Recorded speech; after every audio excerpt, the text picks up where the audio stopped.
ہمارے ہم ممبر سے بیان ہوتا ہے کہ امام حسین نے کہا حل من ناصر ینصرنا، اور اس کے بعد کہہ دیا جائے کوئی ہے جو مجھ غریب کی مدد کرے. توہین حسین ابن علی ہے. کس نے تمہیں کہا ہے کہ حسین مدد مانگ رہے تھے؟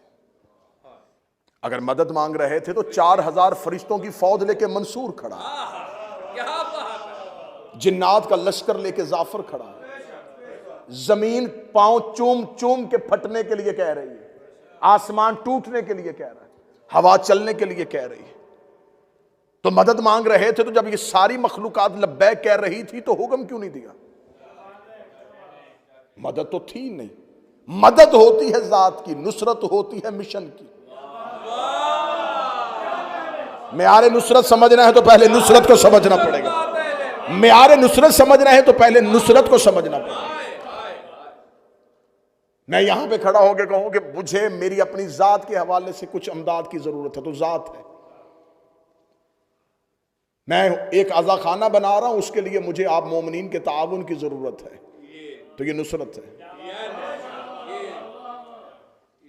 اور دوسری بات بھی ذہن میں رکھ لینا، یہ جو نصرت کی آواز دی ہے یہ بھی ہر مخلوق کو نہیں دی.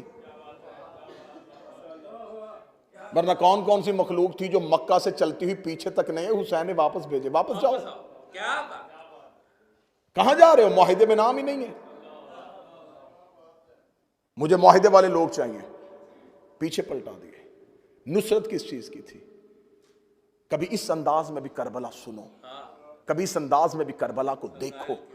بیان سر شہادت کی اگر تفسیر ہو جائے، مسلمانوں کا کعبہ روضہ شبیر ہو جائے.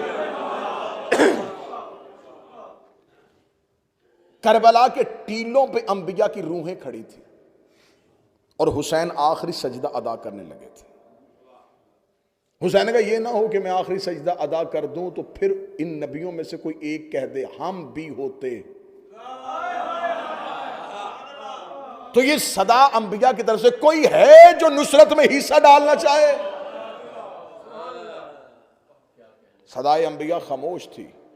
نصرت ہوتی ہے مقصد کے لیے. اب نصرت سمجھو گے تو ناصر سمجھ میں آئے گا.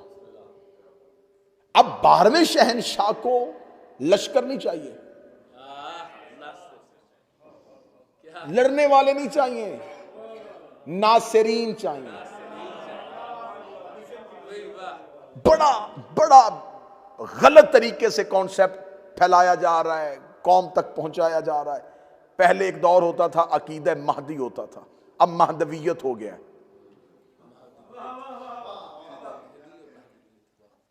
ہمیں اسی عقیدے پہ رہنا ہے جس پہ مولا نے ہمیں رہنے کا حکم دیا تھا. ہمیں اس نظام کا اعلان ہوگا تو ہم نظام کے پیچھے چلیں گے. اس سے پہلے کسی خود ساختہ نظام کو ہم امام کا نظام نہیں سمجھیں گے جب تک امام کا خود کا نظام نہیں آ جائے گا. جب امام نے قیام ہی نہیں کیا تو ابھی حکم کیوں؟ حکم آئے گا جب امام قیام فرمائیں گے. بڑی سمجھنے والی گفتگو ہے اور آج کا خلاصہ ہے. ابھی امام کا قیام نہیں ہے، ابھی صرف تیاری کے دن ہے کہ نصرت پہ لیے اپنے آپ کو آمادہ کرنا ہے. کل میں نے 2 شرطیں پڑھی تھی اور آج آگے چلتے ہیں. نصرت کے لیے پہلی شرط یہ نہیں ہے. لوگ یہ سمجھتے ہیں کہ شاید ہم میں سے کوئی بہت بڑا عبادت گزار ہوگا تو پھر امام کے ساتھ ہماری ملاقات ہو جائے گی. اور ذہن میں رکھ کے عبادت کیا کرو، یہ جو تم عبادت کر رہے ہو یہ اہل بیت پہ احسان نہیں ہے، تم پہ واجب ہے.